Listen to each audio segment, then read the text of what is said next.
తెలతెలవారుతున్నది. సూర్యుడు బంగారు ముద్దలా లేచి వస్తున్నాడు. వీచే చల్లగాలి కన్నతల్లి స్పర్శ మాదిరి హాయిగా ఉన్నది. పక్షుల కిలకిలలు మంగళవాద్యంలాగా మారుమ్రోగుతున్నాయి. ఆహారం కొరకు రెక్కబలము చూపుతూ ఆకాశంలో దూసుకు వెళ్లే పక్షులు బద్ధకానికి స్వస్తి పలకమంటున్నాయి. పశువులు సమైక్యతను చాటుతూ నావైపుగా బిరబిర అంగలు వేస్తున్నాయి.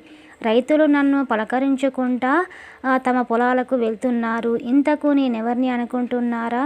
మీరనుకుంటున్నది నిజమే. నేను చెరువును, సమాజానికి కల్పతరువును, అన్ని వృత్తులు కొనసాగడానికి ఆధారాన్ని, ఉత్పాదక శక్తులకు ఊతాన్ని, వ్యవసాయానికి ప్రధానమైన వనరును. మిగతాది రేపు చెప్పుకుందాం. థ్యాంక్స్.